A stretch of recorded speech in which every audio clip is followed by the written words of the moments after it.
मैं हूं अर्पिता आर्य और आप देख रहे हैं डिबेट का नंबर 1 शो दंगल। आज छोटी दिवाली है और इसी मौके पर भगवान राम की नगरी अयोध्या जगमग है, लेकिन उन पर सियासत का सिलसिला जो दशकों से चल रहा था वो आज भी जारी है।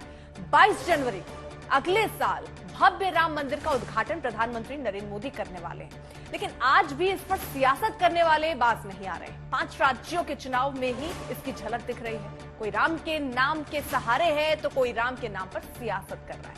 अब सवाल यह है कि क्या 2024 चुनाव में इसी के सहारे बीजेपी का काम बनेगा? ये कई सवाल होंगे जो आगे चर्चा में उठेंगे, खास मेहमान हमारे साथ होंगे, लेकिन अयोध्या जो है वो सज चुकी है। सीधे पहले आपको ग्राउंड पर लिए चलते हैं। हमारे साथ हमारी सहयोगी श्वेता इस वक्त जुड़ चुकी है। श्वेता, सबसे पहले जरा तैयारियों की तस्वीरें दिखाइए। देखिए, यहाँ पर घाटों पर ये पंक्तियां लगी हुई हैं दीपों की। बारिश की वजह से थोड़ी सी मुश्किलें जरूर हुई थी, लेकिन जो सारे वॉलंटियर्स होते हैं यहाँ पर, उन सबको एक एक हिस्से का जिम्मा दे दिया जाता है, जिसके आगे वो उसकी रक्षा करते हैं। आपकी जिम्मे क्या है? आज मेरी ये भी बत्ती है। कितने दिए हैं? 16। कुल मिला के कितना हुआ? 196। तो 196 अलग अलग जितने चौकोर हमें नजर आ रहे हैं यहाँ पर, उसके अब पीछे की तरफ देखिए, कई बार ऐसी चीजें हो जाती हैं। अभी यहाँ पर 2 बंदर आए दौड़ लगाते हुए, कई दियों को गिरा दिया। अब यानी कि वहां के वॉलंटियर्स का काम बढ़ गया है कि दोबारा उन दीपों को लगाइए। यहाँ पर इनके पास और दीपक भी रहते हैं, जिसमें बस इनको तेल डालना है, वो बाती डालनी है और उसके बाद इन दीपों को प्रज्वलित किया जाएगा। बहुत बड़ी चुनौती हो जाती है। 21 लाख कोई छोटा आंकड़ा नहीं है और 51 घाटों को इस बार तय किया गया है कि वहां पर दीपों का प्रज्वलन होगा, ताकि 21 लाख दीप प्रज्वलित हो। तो पहले केवल राम की पैड़ी पे पहले साल था, लेकिन अब धीरे धीरे विस्तार होते हुए पूरे अयोध्या के क्षेत्र में, पूरी नगरी को, और जो ड्रोन की तस्वीरें होती हैं अर्पिता, वो अपने आप में अद्भुत होती हैं कि पूरा शहर आपको जगमगाता हुआ दिखेगा। लोग अपने घरों पर लगा लेते हैं, वो एडिशनल, वो अलग से होता है। और गिनीज बुक की टीम जो यहाँ पर गणना करती है कि कितने दीपों का प्रज्वलन हुआ, वो हमेशा तय जो रिकॉर्ड का आंकड़ा रहता है उससे कुछ आपको ज्यादा ही मिल जाएंगे, क्योंकि इन सब का उत्साह उस तरह का रहता है और उस तरह का प्रबंधन भी यहाँ पर किया जाता है। अर्पिता, बिल्कुल, ये तस्वीरें आगे भी आज तक पर आपको दिखाते रहेंगे। चलिए चर्चा की शुरुआत करते हैं। खास मेहमानों से आपका तारुफ करा देते हैं। प्रेम शुक्ला, प्रवक्ता बीजेपी के, इस वक्त हमारे साथ जुड़ चुके हैं। तहसीन पूनावाला, राजनीतिक विश्लेषक, हमारे साथ हैं। आशुतोष वर्मा, प्रवक्ता समाजवादी पार्टी के, इस वक्त हमारे साथ हैं। संगीत रागी, राजनीतिक विश्लेषक के तौर पर इस वक्त हमारे साथ जुड़ चुके हैं। आप सभी का बहुत बहुत शुक्रिया। सबसे पहले प्रेम शुक्ला जी, मैं आपके साथ ही शुरुआत करना चाहूंगी, क्योंकि कई नारे लगते हैं, कई मोड़ बीजेपी के हमने देखे हैं। हमने वो मोड़ बीजेपी का देखा है जब बीजेपी अपने विकास के नारे, यानी विकास के दम पर विकास की बातें करके चुनाव में आई है, लेकिन क्या इस बार राम नाम बेड़ा पार लगाएगा?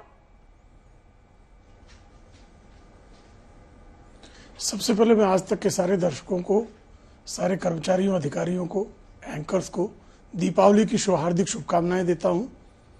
देखिए, निश्चित तौर पर हमारे लिए जो है प्रभु रामचंद्र जी श्रद्धा और विश्वास के मानदंड हैं।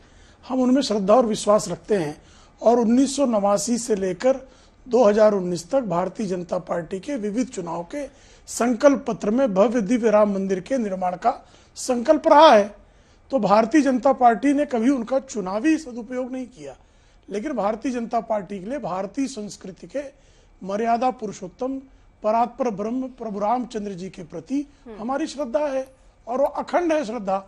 अब जिसके प्रति श्रद्धा होगी, भगवान में जिसकी श्रद्धा होगी, भगवान उसका बेड़ा तो निश्चित तौर पर पार लगाएंगे। नहीं, और जो बाबरवाद करके अगर मैंने सही सुना हो, आपने कहा कि राम जन्मभूमि पर बाबरी मस्जिद बनाना चाहता रहा, कभी हमने इसका नहीं किया। निश्चित तौर पर जो है चुनावी हमने कभी नहीं किया, चुनावी सदुपयोग कभी नहीं किया। ठीक है सर, चुनाव के लिए जो है प्रभु रामचंद्र जी के रामलला के भव्य मंदिर के निर्माण का संकल्प चुनावी नहीं था, ये श्रद्धा का है। ठीक है, लेकिन सर ये ऐसा क्यों है कि जब आपके नेता, चाहे प्रधानमंत्री हो, चाहे जेपी नड्डा हो, चाहे अमित शाह हो, चाहे योगी आदित्यनाथ हो, जब चुनावी सभा में जाते हैं, चुनावी सभा, क्योंकि चुनाव है 5 राज्यों में सर, वहां पर जाकर रामलला का जिक्र करना कि देखिए मंदिर हम बनवा रहे हैं, उसको छोड़ दीजिए। अभी आप कहेंगे कि वो अपनी श्रद्धा की बात हो गई, लेकिन जो बैनर पोस्टर लग रहे हैं सर, उसमें भी लिख रहा है कि राम मंदिर हमने बनाया, इस बार राम मंदिर बनाया, बीजेपी की सरकार लाई है। ये इतने बड़े बड़े पोस्टर इस नाम पर क्यों लगाने पड़ रहे हैं? बहुत बहुत अच्छा प्रश्न है अर्पिता जी, बहुत अच्छा प्रश्न है आपका। देखिए, 1989 से लेकर 2019 तक 30 वर्षों तक हर चुनाव में, चाहे वो लोकसभा के चुनाव हो चाहे विधानसभा के चुनाव हो, कांग्रेस समेत तमाम भाजपा विरोधी दल पूछते थे मंदिर वहीं बनाएंगे, तारीख नहीं बताएंगे। अब जब प्राण प्रतिष्ठा की तारीख निश्चित हो गई है, हमारी संकल्प पूर्ति हो रही है, तो स्वाभाविक तौर पर हम बताएं कि हमारी संकल्प पूर्ति हुई। अनुच्छेद 370 हम संशोधित नहीं कर पाए थे, 1952 से हमारे संकल्प पत्र में था, 2019 तक हमसे प्रश्न पूछा जाता था। अब अनुच्छेद 370 हमने संशोधित किया है, तो क्या हम अनुच्छेद 370 के संशोधन को अपनी उपलब्धि के रूप में ना गिनाएं? कांग्रेस भी गिना दे कि बाबरी उसका संकल्प था और वो बाबरी नहीं बनवा पाई। संसद में कांग्रेस ने संकल्प लिया था कि रामलला के जन्म स्थान पर बाबरी मस्जिद बनाएंगे, वो भी अपना संकल्प बता दे, कौन रोक रहा है उनको? लेकिन फिर आप ये क्यों कह रहे हैं कि हम चुनावी उपयोग नहीं कर रहे हैं? क्योंकि चुनाव आते हैं। जरा दिखाइए एक बार स्क्रीन पर, अगर आपके सामने स्क्रीन हो, जरा विजुअल दिखाइए किस तरह बैनर पोस्टर, बड़े बड़े होर्डिंग्स वहां पर लग रहे हैं। ये देखिए, भव्य राम मंदिर बनकर हो रहा है तैयार, और देखिए फिर इस बार भाजपा की सरकार। तो सर इसको चुनावी ना कहें तो क्या कहें सर? ये क्या दिखा रहा है फिर ये तस्वीरें, ये फोटो? ये संकल्प पूर्ति ना, अच्छा संकल्प पूर्ति ना बताई जाए। जब तक हमारी संकल्प पूर्ति नहीं हुई थी, तब तक जो लोग पूछ रहे थे मंदिर वहीं बनाएंगे, तारीख नहीं बताएंगे, उनको तारीख बताना अपराध हो गया। सर आपने ये बहुत अच्छा जवाब दिया है। चुनावी उपयोग से जो आपने संकल्प पूर्ति पर इसे मोड़ा है, हमारा जो सर ये काबिले तारीफ बताएंगे हम, ये सर काबिले तारीफ है। चलिए मैं और मेहमानों का भी रुख कर लूं। तहसीन पुनावाला, आप तारीफ भी कर सकते, निंदा भी कर सकते, मैं तारीफ ही कर रही हूं, लेकिन सत्य उद्घाटित करना मेरा दायित्व है। बहुत बढ़िया सर, आपने इतना बढ़िया इसको, मतलब चुनावी उपयोग को जो आपने संकल्प की बात कही है सर, एकदम बहुत बढ़िया, मुझे बहुत पसंद आया। खैर तहसीन पुनावाला, ये संकल्प सिद्धि है। ये ठीक सर, संकल्प सिद्धि है, यानी ये जो बैनर पोस्टर देखे हैं वो संकल्प सिद्धि है। जब चुनावी सभा में प्रधानमंत्री ये बात कहें तो वो भी संकल्प सिद्धि है सर। ठीक है, समझ गए सर। तहसीन पुनावाला, आप मुस्कुरा रहे हैं, लेकिन इस मुस्कुराहट के पीछे क्या लगता है आपको? जिस तरह कांग्रेस पार्टी ने अपना रुख बदला है, कांग्रेस पार्टी इस चुनावों में जाति पर सामने आती दिख रही है। कमलनाथ का बयान याद आता है जब वो हिंदुओं की बात कर रहे हैं। आप लोगों का तय है कि एजेंडा क्या होगा? वो तो अपनी संकल्प सिद्धि कर रहे हैं, आपके साथ क्या है? नमस्कार अर्पिता जी, अव्वल आपको, आज तक के सभी दर्शकों को, सभी आपके कर्मचारियों को, मेरे फेलो पैनलिस्ट को दीपावली की ढेर सारी शुभकामनाएं, और उम्मीद करता हूं कि हमारे देश में सुख, शांति और प्रगति हो। अर्पिता जी, आपके सवाल का मैं उत्तर देने से पहले थोड़ा सा भाजपा को एक्सपोज करना चाहता हूं, क्योंकि इंडिया टुडे के फैक्ट चेक्स इन एक्सपोज करूंगा। भव्य राम मंदिर का संकल्प शहीद प्रधानमंत्री श्री राजीव गांधी जी ने अपने अंतिम इंटरव्यू में, इंडिया टुडे मैगजीन को अंतिम इंटरव्यू में उन्होंने बताया था, अंतिम इंटरव्यू उनका था कि वहां पे भव्य राम मंदिर बनना चाहिए। वे शहीद हो गए, विवादित ढांचा टूटा, मंदिर के निर्माण के लिए कांग्रेस ने एक प्रस्ताव लाया 1992 के अंदर पार्लियामेंट के अंदर। तो भंडारी साहब जो भाजपा के उप राष्ट्रपति थे, वो पार्लियामेंट में खड़े होकर कहते हैं कि राम मंदिर का निर्माण होगा, लेकिन उसका निर्माण कोर्ट के आदेश से होगा, पार्लियामेंट से नहीं। और कांग्रेस की उस वक्त की बहुमत की सरकार नहीं थी, वो ऑर्डिनेंस पास नहीं हो सका, उसको विड्रॉ करना पड़ा, और राम मंदिर को और भगवान श्री राम को, रामलला को टेंट में रखने का पाप भाजपा ने किया है। इतने वर्षों तक ये पाप किया है, वरना भव्य राम मंदिर 1992-1993 में इसका निर्माण हो जाता। ये सत्य है, इंडिया टुडे क्या फैक्ट चेक कर लेना। आज ये कहते कि हमने बनाया राम मंदिर, तो फिर कोर्ट क्या कर रही थी? जब माननीय चीफ जस्टिस ने माननीय प्रधानमंत्री मोदी जी को कहा आप इस मैटर में हस्तक्षेप करते, इसका सोल्यूशन निकालो, प्रधानमंत्री जी ने मना कर दिया। आज क्रेडिट ले रहे जो काम कोर्ट ने किया। चलिए कोई बात नहीं, दूसरों के काम का क्रेडिट लेने का हमेशा भाजपा का ये उद्देश्य रहा है।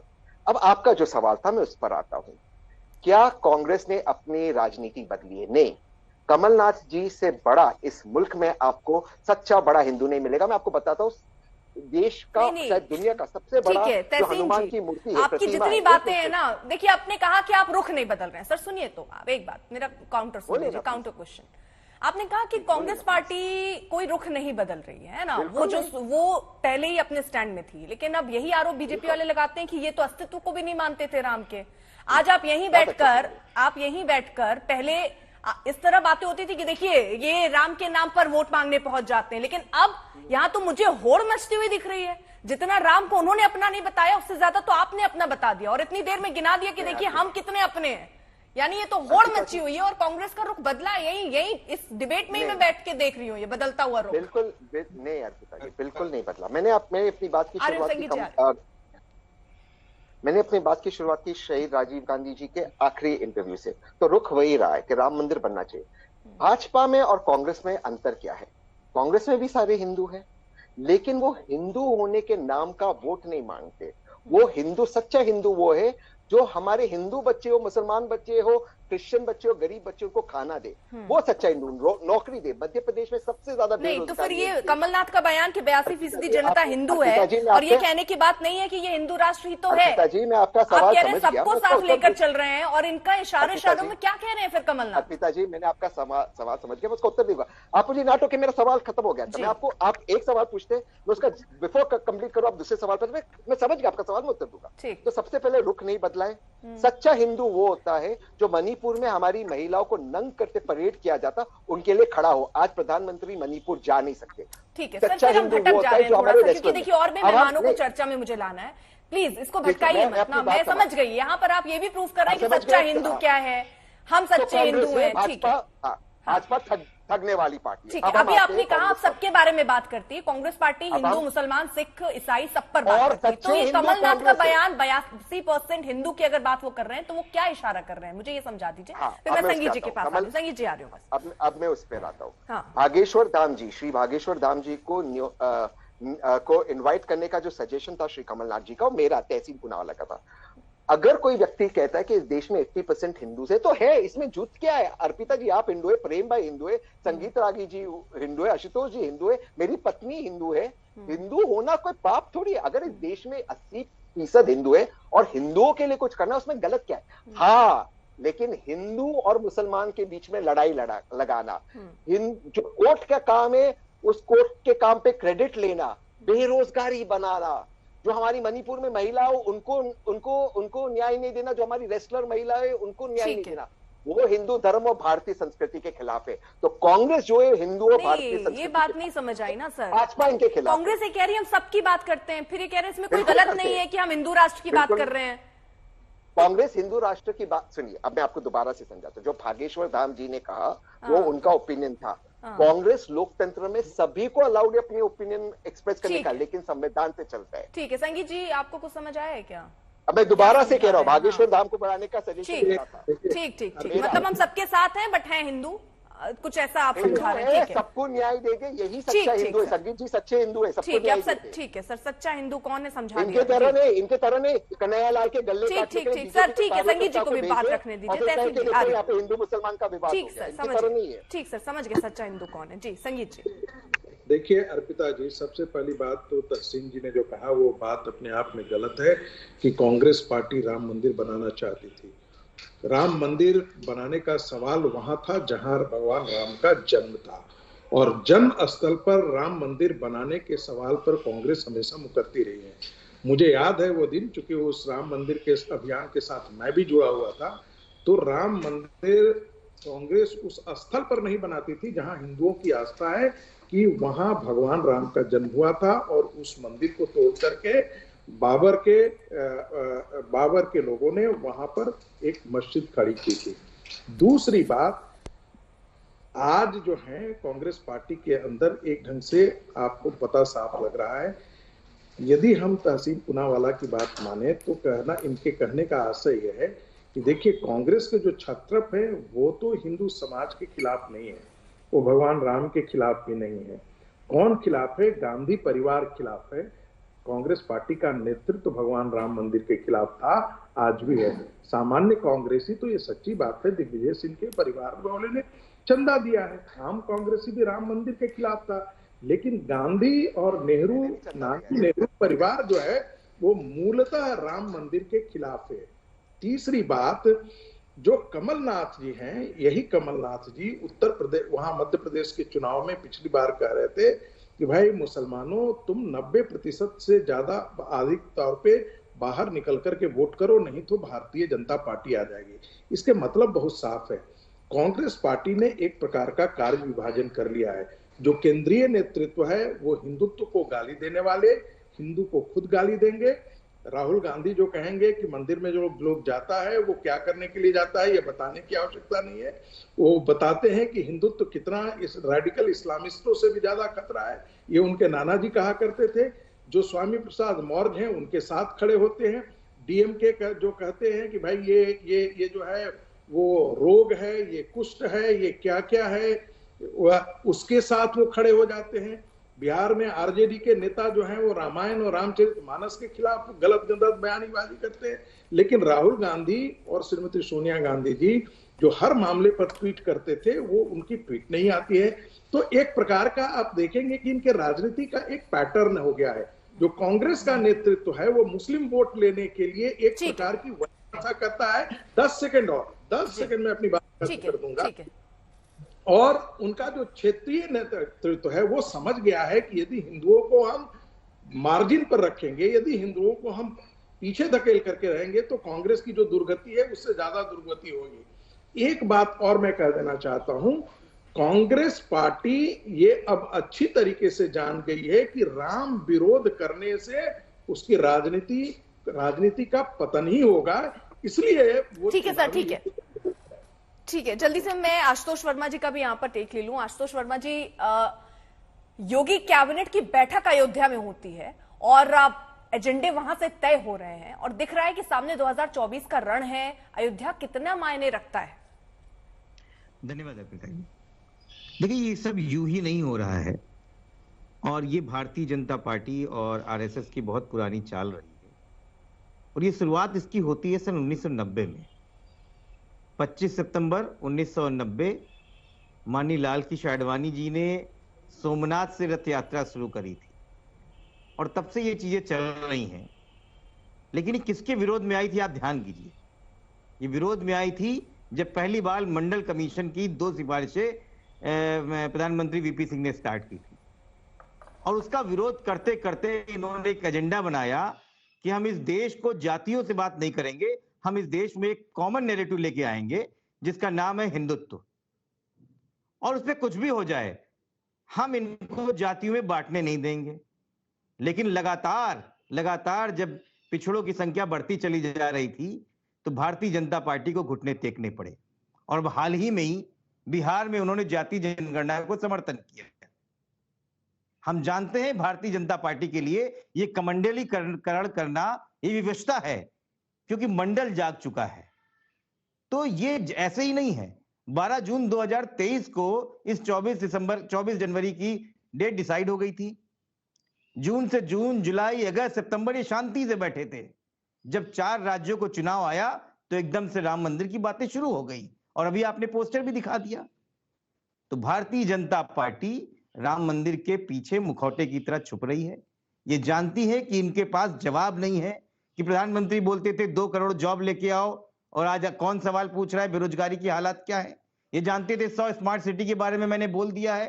ये जानते थे मैंने बोल दिया कि 15 अगस्त 2022 तक ये साबरमती और मुंबई की बुलेट ट्रेन चालू कर दूंगा।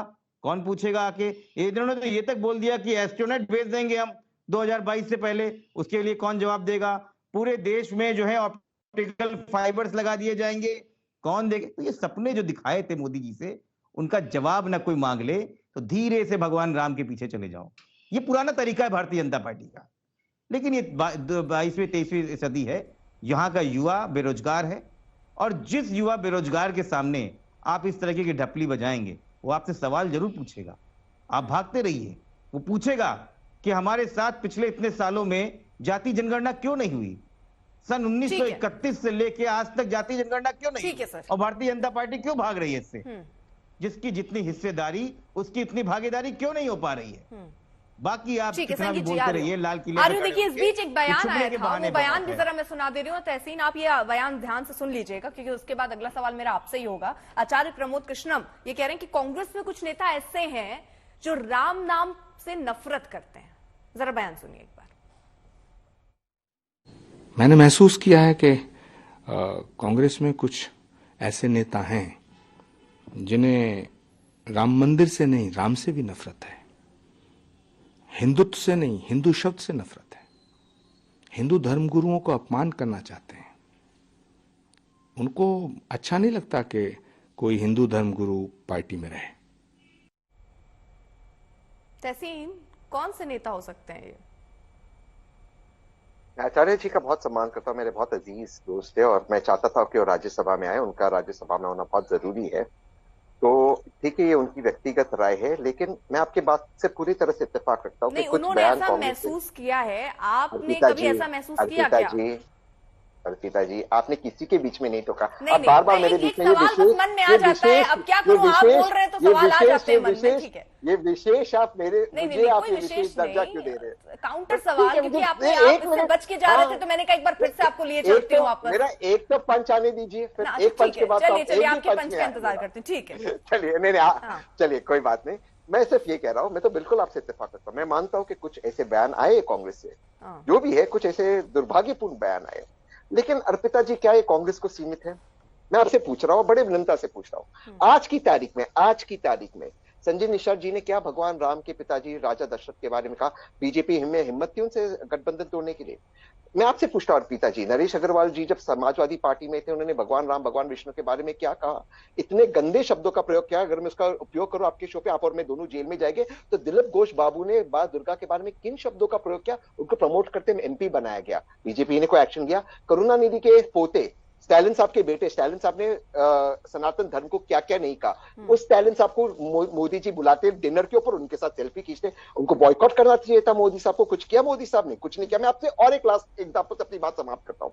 कांग्रेस के समय में एक हलफनामा गया था, एक एफिडेविट गया था कि भगवान राम काल्पनिक है, ये राम सेतु काल्पनिक है। ये एफिडेविट गया था कांग्रेस के समय।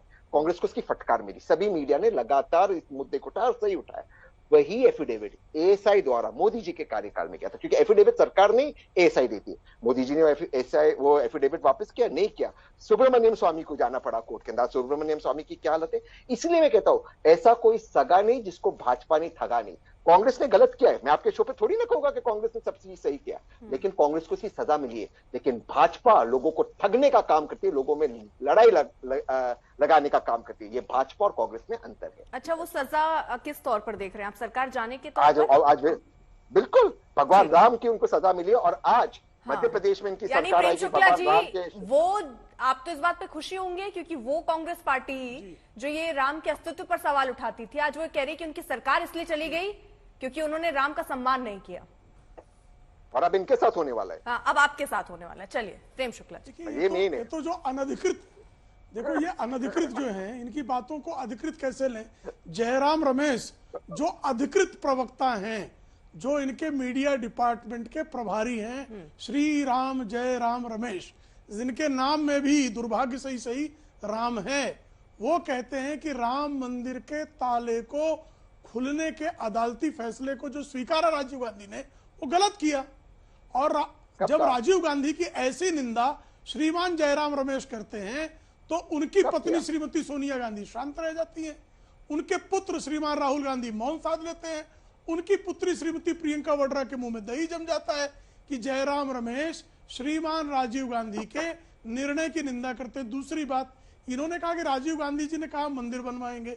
अरे भाई, शिलान्यास के बाद मंदिर निर्माण के कार्य को रोकने का कुकर्म कांग्रेस की केंद्र और राज्य सरकार ने मिलकर किया था।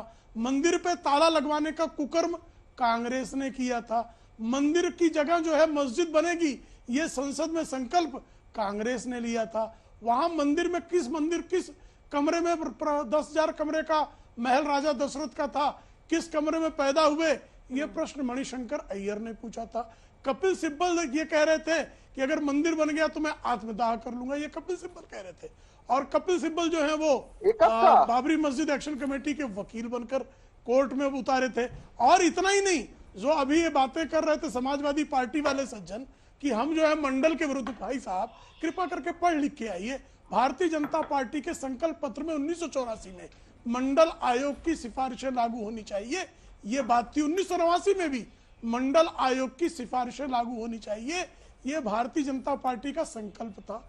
अब राम मंदिर की जगह बाबरी बन रहेगी, ये संकल्प मोहम्मद आजम खान का था, जो आज भी आपकी पार्टी के हैं। जफर याब जिलानी, जो समाजवादी पार्टी के जमाने में एडिशनल एडवोकेट जनरल रहते हुए भी बाबरी मस्जिद एक्शन कमेटी की तरफ से पैरवी कर रहे थे, वो समाजवादी पार्टी के थे। कार सेवकों पर गोलियां चलाने के बाद 2017 के चुनाव में श्रीमान मुलायम सिंह यादव जी कह रहे थे, आवश्यकता पड़ती तो हम सरयू में और कुछ गोलियां चलाकर सरयू की नदी को और थोड़ा लाल कर देते।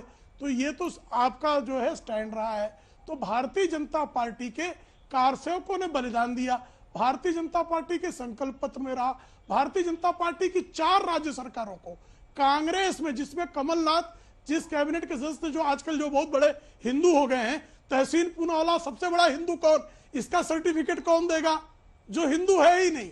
सर्टिफिकेट इतनी बड़ी बड़ी बना के रखते हैं ये, जिसका कुछ कहना नहीं। सबसे बड़ा जो हिंदू था वो राम मंदिर के निर्माण के लिए 4 जो भारतीय जनता पार्टी की सरकारें थी उनको बर्खास्त करने का जो कुकर्म था उसका वो हिस्सेदार था। ठीक है कमलनाथ हनुमान भक्त होकर राम मंदिर के विरुद्ध निर्णय के हिस्सेदार हैं। ठीक है, लेकिन संगीत रागी जी, मैं एक चीज राजनीतिक विश्लेषक के तौर पर आपसे यहां जानना चाह रही हूं, क्योंकि यहां दोनों लोगों को अगर आप सुनिए, चाहे बीजेपी के प्रवक्ता को चाहे कांग्रेस के प्रवक्ता को, एक होड़ सी मच गई है। कौन कितना राम के करीब है, कौन कितना बड़ा हिंदू है। अब ये एक नया पैटर्न, नया चलन हम राजनीति में देख रहे हैं। आने वाला रण 24 का है। इस रण को आप कैसे देखते हैं? राम का नाम ये जो सहारा लेने की कोशिश या अपना बनाने की कोशिश राजनीतिक दल कर रहे हैं, क्या कोई फायदा सीधे तौर पर इसका दिखता है, कोई नुकसान इसका दिखता है, इनका साथ ना देना? किस तरह की राजनीति आप देख रहे हैं इस वक्त होते हो? देखिए कांग्रेस पार्टी को इस बात का एहसास है कि हिंदुत्व का विरोध करके, भगवान राम का विरोध करके वो राजनीति में अपनी खोई हुई जमीन वापस नहीं ले सकती है। कांग्रेस के लिए इधर जाए कुआं और खाई वाली स्थिति है। यदि वो हिंदुत्व की तरफ प्रयोग करती है तो उसका मुस्लिम वोट चिटक करके बाहर निकल जाता है, और यदि मुस्लिम वोट का प्रयोग करके वो देख चुकी है उससे हिंदू वोट चिटक चुका है, और जो क्षेत्रीय दल हैं उससे जो दलित वोट है, ओबीसी वोट बैंक है, वो उससे चिटक है। तो कांग्रेस की एक विचित्र स्थिति है। कांग्रेस चाह रही है कि किसी भी तरीके से भारतीय जनता पार्टी के पक्ष में जो हिंदुओं का कंसोलिडेशन होता है वो नहीं हो, और यही कारण है कि वो जाति जनगणना की तरफ वो बढ़ गई। आप याद कीजिए, कैम्ब्रिज एनालिटिका का प्रयोग 2019 के चुनाव में भी ये करना चाहते थे। दूसरी बात, स्वर्गीय राजीव गांधी जी ने संसद में कहा था कि यदि जातीय जनगणना होगी, मंडल कमीशन जैसा ये आएगा, तो इस देश में जातीय विद्वेष फैलेंगे, जातीय संघर्ष खड़ा हो जाएंगे। हैरानी की बात है, जब हिंदुओं को एकत्र करने की बात की जाती है तब ये कहते हैं कि ये तो बड़ा कॉमनल बात है, और हिंदुओं का विघटित करने की बात, हिंदुओं के अंदर संघर्ष हो, जातीय संघर्ष हो, ये इनको सेकुलर राजनीति की बात लगती है। हिंदू और मुसलमानों के बीच में संघर्ष हो, ये तो इनको सांप्रदायिक चीजें पसंद नहीं आती है, लेकिन हिंदुओं और हिंदुओं के बीच में संघर्ष हो, ये इनको बड़ा पसंद आ रही है। ये आपने बहुत बड़ी चीज की। हाँ, एक और बात व्यक्त करना चाहता हूँ। जितनी साझेदारी आप माफ कीजिए, मैंने बिहार का डेटा देखा, उसमें बिहार के डेटा में यदि आप नौकरियों का प्रतिनिधित्व देखिए तो कुर्मियों का प्रतिनिधित्व और यादवों का प्रतिनिधित्व कितना है उससे आपको पता लग जाएगा। क्या उनको ओबीसी कैटेगरी में रखा जाना चाहिए या नहीं रखा जाना चाहिए, इस पर सवाल उठना चाहिए। हाँ। और जो लाभ उनको मिलता है वो लाभ जाकर के कुशवाहा, कोयरी, बाकी मल्लाह, गूर, इन सब जातियों को, धोबी, इन जातियों को क्यों नहीं दिया जाए? जो जातियां जिन्हें हम डोमिनेंट कास्ट कहते हैं, दबंग कास्ट कहते हैं, आप आरक्षण परिधि से उनको बाहर निकल दीजिए। ये सारे के सारे। ठीक है सर, इसी बीच देखिए एक बड़ा बयान आ रहा है राम मंदिर को लेकर। सीधे उस बड़ी खबर की तरफ भी रुख कर लेते हैं। तो बड़ा बयान एक तरीके से कहिए इस वक्त राम मंदिर को लेकर अमित शाह का कांग्रेस पर यह हमला है, क्योंकि लगातार कांग्रेस घेरती नजर आई बीजेपी को इसी मुद्दे पर। और अमित शाह कह रहे हैं कि कांग्रेस ने 70 साल तक मंदिर का जो मुद्दा है वो लटकाए रखा है। राम मंदिर को लेकर अमित शाह का कांग्रेस पर ये पलटवार, और बार बार बीजेपी ये पलटवार कांग्रेस पर करती भी रहती है। तहसीन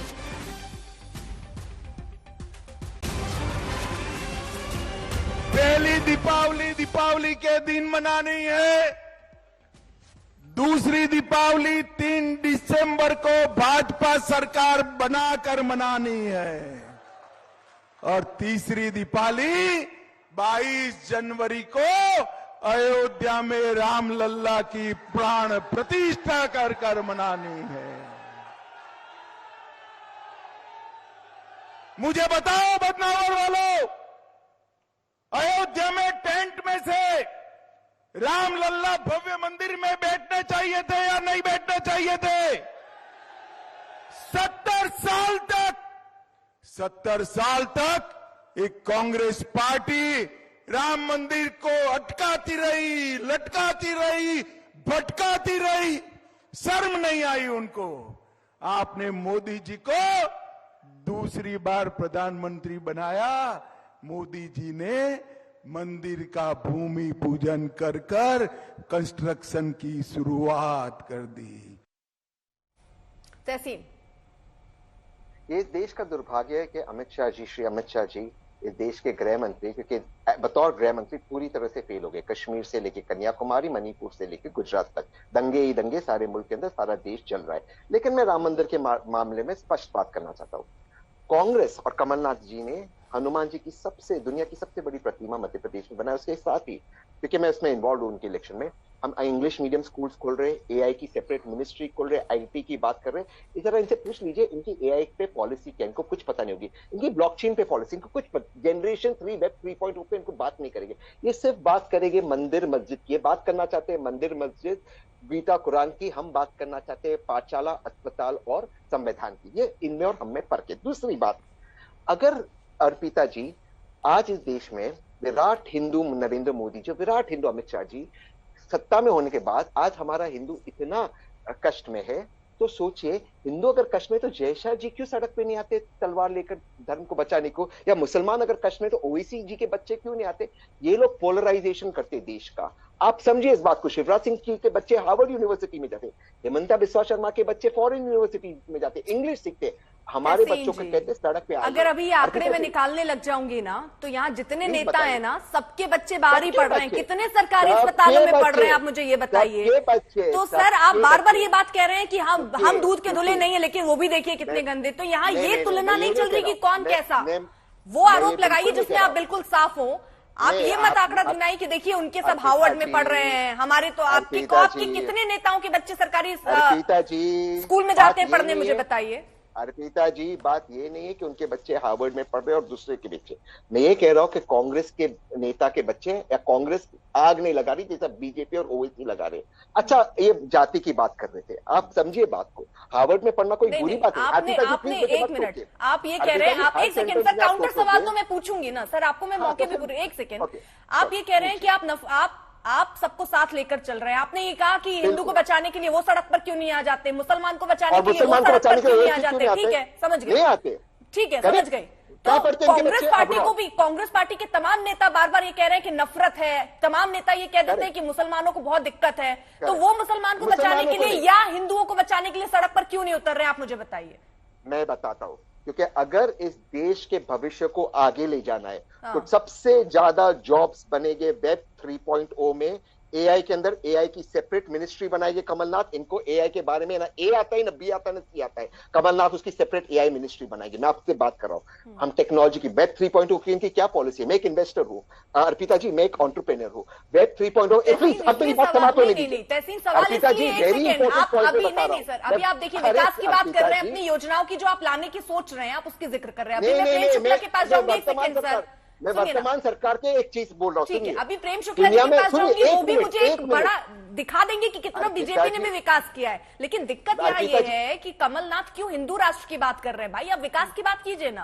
आप केवल वो नहीं गिना रहे हैं, यानी जिस नक्शे कदम पर बीजेपी अगर चल रही है, मान लीजिए राम के, तो कांग्रेस पार्टी उसी कदमों को क्यों फॉलो कर रही है? मुझे ये बताइए। नहीं, मैं यही आपसे, आप दोबारा से वो सवाल पूछे, मैं दोबारा से आप जवाब नहीं दे रहे सर, आप घुमा दे रहे हो। दोबारा से उसका जवाब दूंगा, पर फिर उसके बाद मेरी बात आने दीजिए, मैं दोबारा से जवाब दे रहा हूँ। कांग्रेस पार्टी हमेशा से वैसे, कांग्रेस के सबसे बड़े नेता कौन थे? महात्मा गांधी। जब उनको नथुराम गोडसे ने गोली मारी, उनके लास्ट आखिरी शब्द हे राम। कांग्रेस पार्टी ने राम राज्य बनाने का काम किया है। इस देश में नफरत बनाने का काम भाजपा ने किया है। कांग्रेस के सारे श्रेष्ठ नेतृत्व हिंदू है, लेकिन हिंदू होने से कांग्रेस और भाजपा में अंतर क्या है अर्पिता जी? इसका मतलब मैं गांधी जी के हेराम को याद रखूं, लेकिन आपके नेता जो राम को लेकर बयान दे रहे हैं वो मैं याद ना रखूं? आप कैसी बात कर रहे हैं तहसीन? अर्पिता जी, राम के अस्तित्व पर जो सवाल आप उठा देते मैं वो याद नहीं रखूं, मैं ये याद रखूं कि गांधी जी ने आखिरी वर्ड हे राम बोला था। करेक्ट। अभी मैं प्लीज अपनी बात समाप्त कर लूं। I understood your question. मैं जब आंसर दे रहा हूं बीच में बोल रहे तो उसका कोई मतलब नहीं होता। नहीं, मुझे वो समझना है ना, तो मैं आपको समझा रहा हूं। ये कोई उदाहरण नहीं हो सकता कि आप उधर देखिए, हमारे पहले नेता गांधी जी थे, उन्होंने हे राम का, उसके बाद आपके जितने नेता राहुल गांधी, सोनिया गांधी, प्रियंका गांधी क्या कहती मैं वो भूल जाऊं? Where I can talk, I'm your guest. अगर नहीं चाहती हो मैं चुप बैठा हूं, तहसीन प्लीज सवाल तो आप तय पूछेंगे कर ना। दीजिए। हाँ। हाँ, तो आप प्लीज मेरी बात खत्म होने दीजिए। मैं अरे मैं आपका आपको सवाल समझ आपके गया। सवाल आप को चार बार आपके वही जवाब को सवाल सुनने बोलोगे के ना, बाद तो आपसे क्या सवाल करेंगे? पूछ रही हूँ तहसीन, प्लीज नहीं, इतना आप मेरी मुश्किल बात है, आप समाप्त थोड़ा नहीं फंस होने जा देंगे। रहे हैं, इसलिए थोड़ी दिक्कत मैं हो रही है। कहीं कोई नहीं बात फंस रहा नहीं, हूँ। चलिए मैं मैं आपको बिल्कुल नहीं फंस रहा हूँ। हाँ, कोई If बात you नहीं allow सर, me कोई to बात talk, नहीं। I will हाँ, talk. हाँ, तो आप thank एक you. लाइन जब अब बोलते मैं हैं अपनी मैं बात उसके समाप्त जवाब कर- में मैं आपके एक- जवाब पे सवाल पूछ रही हूँ, आप बोल दो तो देखिए संगीत जी बार बार कह रहे हैं प्रश्न- प्रेम शुक्ला जी के पास भी मैं नहीं जा पाई हूँ, आपको पूरा मौका दे रही हूँ, वैसे ठीक है, तू मैं खत्म हो जाएगा आप- वक्त सर। हाँ, तो फिर आप मत ठीक है। बोलिए बीच में, तो मैं अपनी बात समाप्त कर दूं। मैं अपनी चलिए, बात 30 सेकंड सर। 4 मिनट पहले समाप्त कर ठीक सकता है। हूं। 30 सेकंड में समाप्त नहीं कर सकता हूं, तो प्लीज समझिए। मैं दोबारा से आपको समझाता हूं संक्षेप में और इजी। कांग्रेस के श्रेष्ठ नेतृत्व हिंदू है। इनके सबसे बड़े नेता महात्मा गांधी से लेकर आज तक सभी हिंदू धर्म को मानते हैं। कांग्रेस और भाजपा में एक अंतर है। कांग्रेस हिंदू धर्म के नाम पर या किसी और धर्म के नाम पर वोट नहीं मांगती, पहली बात। भाजपा के नेतृत्व हिंदू मुसलमान के नाम पर जहर फैलाते। माननीय प्रधानमंत्री के बयान थे, शमशान कब्रिस्तान, दंगों को कपड़ों से पहचाना जाता है। अगर ये बात में सच्चाई है माननीय प्रधानमंत्री जी के, अमित ठीक शाह है जी सर, के, मेरे पास लास्ट इनके 2 मिनट बच्चे, है, इसलिए मुझे और मेहमानों के पास भी जाना पड़ेगा। थैंक माफी यू के सो साथ। मच। ठीक है, thank you, no problem, thank you, हाँ, have a good sangeet show ji. Man, happy Diwali. Sangeet ji. देखिए अर्पिता जी, कांग्रेस और भगवान रावण जो था वो भगवान शिव का बहुत बड़ा भक्त था। इसका मतलब ये नहीं कहा कि उसका चरित्र क्या था, ये पता नहीं है लोगों को। कांग्रेस पार्टी का शीर्ष नेतृत्व तो बिल्कुल सही है, वो हिंदू है या नहीं है ये तो देश की जनता है, लेकिन इस देश का आंशिक इस्लामीकरण में कांग्रेस पार्टी ने बहुत बड़ी भूमिका निभाई है। और दूसरी बात, कांग्रेस के गांधी परिवार के अंदर ही एक प्रियंका गांधी कैंप है, एक राहुल गांधी कैंप है, और जो क्षेत्रीय दल हैं वो आज के दिन केंद्रीय नेतृत्व के साथ राम के मुद्दे पर कम से कम नहीं खड़े। ठीक है, प्रेम शुक्ला जी। देखिए 32 मिनट में 18 मिनट बोलकर भी आदरणीय तहसीन पूनावाला को लग रहा है कि आप उनको जो है प्रश्न नहीं पूछने दे रही हैं, क्योंकि उसका उत्तर नहीं दे रहे हैं वो लगातार। भाई आप कह रहे हैं नफरत की बात ना, 10 लाख हिंदुओं की लाशों पर पंडित जवाहरलाल नेहरू प्रधानमंत्री बने।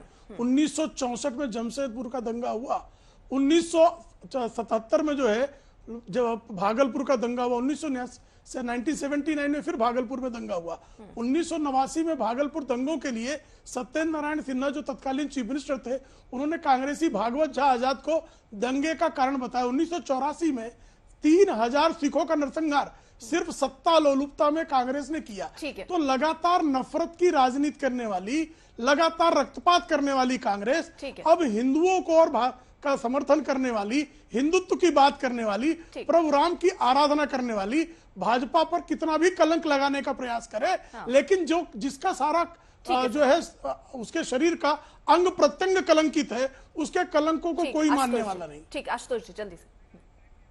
नहीं अर्पिता जी, मैं अपनी बात को उसके आगे करूंगा। भारतीय जनता पार्टी के प्रवक्ता बता रहे थे किस प्रकार से भारतीय जनता पार्टी और जनसंघ ने पिछड़ों के लिए और मंडल कमीशन के लिए काम किया, तो मैं क्रमवार के अनुसार बता सकता हूं कि किस तरीके से इन्होंने उसको छला भी। ये बात मैं शुरुआत कर रहा था बार बार 1990 में जब माननीय वीपी सिंह ने मंडल कमीशन की रिपोर्ट करी, उसके बाद उसके विरोध में सबसे पहले भारतीय जनता पार्टी ने काम किया कि उनसे मंडल आयोग की सिफारिशों को हमने समर्थन किया है, कहीं विरोध नहीं किया है। रुक जाइए, एक मुझे ठीक है, सबूत, उनकी सरकार सबूत दिखाइए। प्रेम शुक्ला जी मेरी बात पूरी होनी है, मैं किसी को मैं बता रहा हूं अभी। ठीक है, तो यानी देखिए किस तरह ये राम नाम बेड़ा पार लगाएगा 2024 में, किसको इसका फायदा होता हुआ नजर आ रहा है, इसी पर हमने चर्चा की। लेकिन अयोध्या में इस बार आपको बता दें 21 लाख दिए जलाकर रिकॉर्ड बनाने की तैयारी है। पहला दिया जलाया जा चुका है। हमारी सहयोगी श्वेता सिंह की ये रिपोर्ट देखिए। देखिए यहाँ पर घाटों पर ये पंक्तियां लगी हुई हैं दीपों की। बारिश की वजह से थोड़ी सी मुश्किलें जरूर हुई थी, लेकिन जो सारे वॉलंटियर्स होते हैं यहाँ पर उन सबको एक एक हिस्से का जिम्मा दे दिया जाता है, जिसके आगे वो उसकी रक्षा करते हैं। आपकी जिम्मे क्या है? आज मेरी ये भी बत्ती है। कितने दिए हैं? 16 कुल मिला के कितना हुआ? 196। तो 196 अलग अलग जितने चौकोर हमें नजर आ रहे हैं यहाँ पर, उसके अब पीछे की तरफ देखिए कई बार ऐसी चीजें हो जाती हैं। अभी यहाँ पर 2 बंदर आए दौड़ लगाते हुए, कई दियों को गिरा दिया। यानी कि वहां के वॉलंटियर्स का काम बढ़ गया है कि दोबारा उन दीपों को लगाइए। यहाँ पर इनके पास और दीपक भी रहते हैं जिसमें बस इनको तेल डालना है, वो बाती डालनी है और उसके बाद इन दीपों को प्रज्वलित किया जाएगा। बहुत बड़ी चुनौती हो जाती है। 21 लाख कोई छोटा आंकड़ा नहीं है और 51 घाटों को इस बार तय किया गया है कि वहां पर दीपों का प्रज्वलन होगा ताकि 21 लाख दीप प्रज्वलित हो। तो पहले केवल राम की पैड़ी पे पहले साल था, लेकिन अब धीरे धीरे विस्तार होते हुए पूरे अयोध्या के क्षेत्र में पूरी नगरी को और जो ड्रोन की तस्वीरें होती हैं अर्पिता, वो अपने आप में अद्भुत होती हैं कि पूरा शहर आपको जगमगाता हुआ दिखेगा। लोग अपने घरों पर लगा लेते हैं, वो एडिशनल, वो अलग से होता है। और गिनीज बुक की टीम जो यहाँ पर गणना करती है कि कितने दीपों का प्रज्वलन हुआ, वो हमेशा तय जो रिकॉर्ड का आंकड़ा रहता है उससे कुछ आपको ज्यादा ही मिल जाएंगे, क्योंकि इन सब का उत्साह उस तरह का रहता है।